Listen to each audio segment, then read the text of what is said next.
Hey y'all, my name is Sarah and welcome to my channel.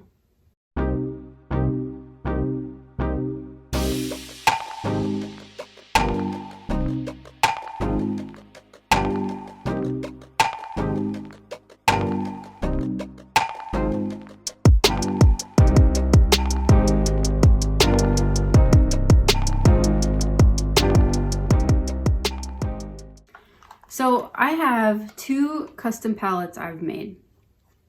This one is totally custom with my color choices, and this one is a duplicate of the St. Petersburg White Nights Urban Sketcher set based on Alicia Heredia's color choices. So today I'm going to go over this set. I've even got a demo painting for you. What I want to do is show you all the colors in the palette, of course. I want to explain why I chose those colors. I'll tell you all about the brands, all about the pigments, and then I'll show you how I use them to paint a portrait. So here's the palette. And these pans are just loose in here, they're not attached.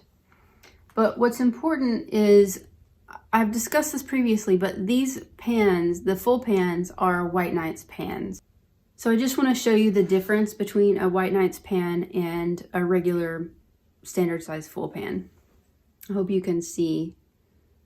The bottom is White Nights and the top is a regular full pan. So they're a little bit smaller on the length. The width is a tiny bit smaller as well, and the height is pretty much the same. So in order to be able to do an arrangement in your palette that looks just like this, you need to use the White Nights sized pans, because if you use the other full-size pans, you won't be able to fit them all into the tin. The other thing about that is this tin in particular, this is a Schminke tin. I'll take that out. This is a Schminke tin. There are also more affordable tins that you can get, but the thing about these tins is they need to have these rounded divots. That's how you can be sure that you have a tin that is the right width, the right shape to hold this configuration. So just to compare, this is a Paul Rubens tin, and this Paul Rubens tin is just barely not big enough to hold this arrangement of pans. So if I line up the edges, you can see it's just the tiniest bit shorter here. Hopefully you can see that. And that is the extra space that you need in order to fit these pans comfortably in this kind of palette. So if you want to recreate a palette with this kind of arrangement, just be aware that it needs to be this specific kind of wider palette. And this palette is by a company called Superior. I bought this on AliExpress. And this palette I bought off of Amazon for like $13, including a set of 12 basic paints. The paints are terrible, but I just bought it for the tin, because I knew it was the right size. So you can tell that it's the right size and shape because it has 3 dividers on the top, and it has these rounded divots in the mixing tray. So that's how you know that your palette will fit this arrangement.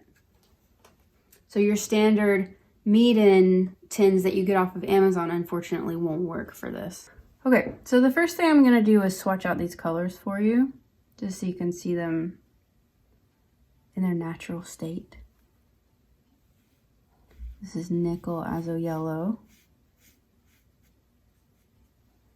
This is Core Permanent Scarlet.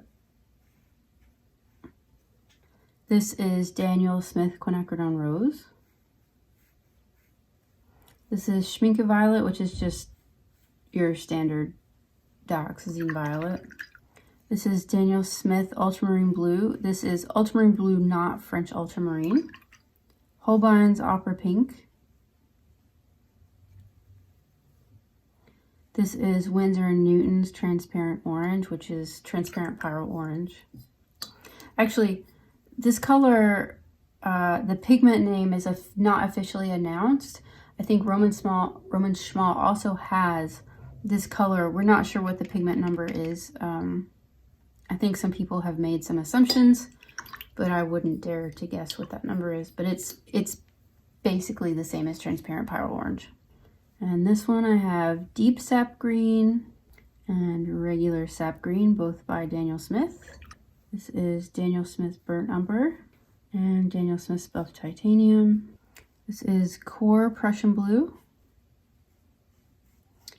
Okay, I think that this is Daniel Smith's Indigo, but it also could be Winsor Newton Payne's Gray, but I think it's Indigo. This is Daniel Smith's Deep Scarlet or Quinacridone Burnt Scarlet. I can't remember. They're basically the same color. I believe that this is, it's Quinacridone Burnt Orange, but I don't remember the brand. This is Sepia by Daniel Smith. And finally, Ivory Black by Core. Okay, so what I want to do now is go over how I use this palette in different scenarios. If I were painting a tree, for example, let's say I'm painting a landscape, I would do the Alicia Aradia style, which is to put a little nickel azo yellow down, and then either of the greens would work, but Deep Sap Green is nice to use for this. Dab it in. And then a little bit of indigo.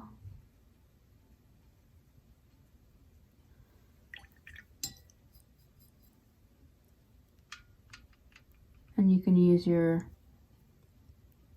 sepia or your burnt umber to do some kind of branches.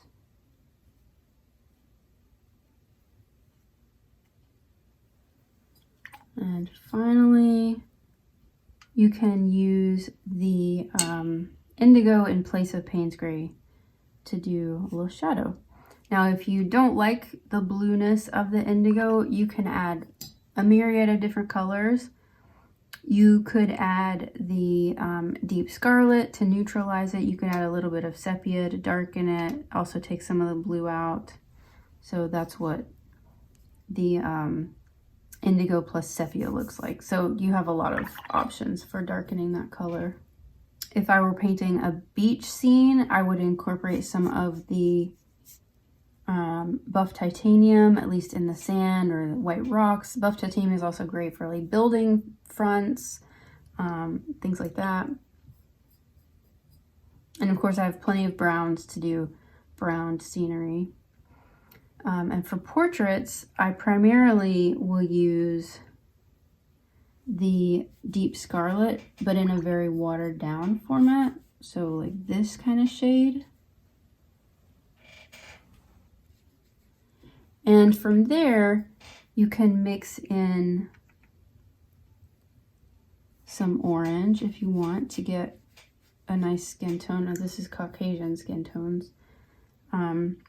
If you want a darker skin tone, you can use the Deep Scarlet and you can mix in Ivory Black.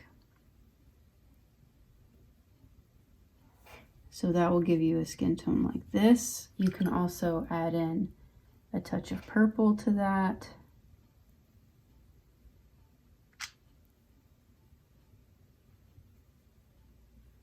That'll give you kind of a quinacridone quinacridone violet kind of shade.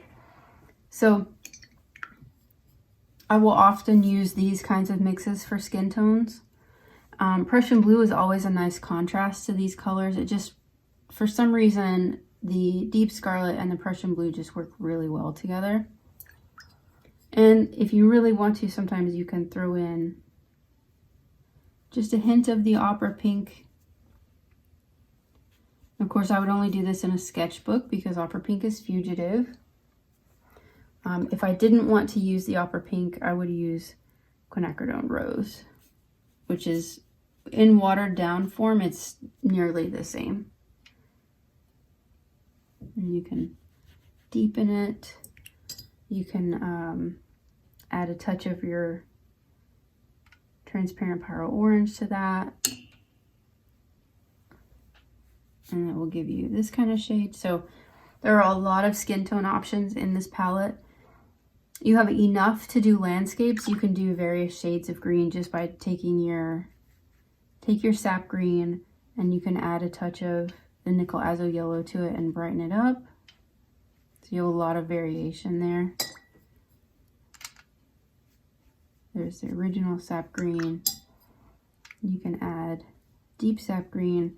So you can get a lot of variation. I also sometimes will add ultramarine blue to vary the tones in greenery. So yeah, that's the basic rundown of my palette. As you can see, you get plenty of skin tone options. You've got plenty of landscape options. I can paint anything I would want to paint with this palette. Okay, so here is one last shot of my custom palette.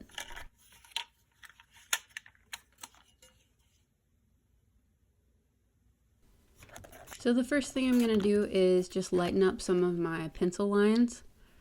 I've noticed lately that they are showing up a bit more than I would like, so I'm trying to remember to lighten them up. And I'm starting this painting out the same way I always do, with a little wet and wet wash just to lay in some color. You can see my reference image mostly on the right side of the screen. That will be there for the duration of the painting. Voiceover Sarah is going to go away now. I'm just going to let you enjoy the process, and I will see you at the end.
here's the final painting. I hope you enjoyed seeing how I use my palette in my work.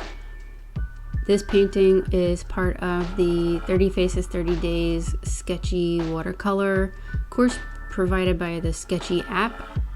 I encourage you to check out the Sketchy app if you've never used it. It's just a repository for people to upload selfies so that you can paint them. It's part of the terms of using the service.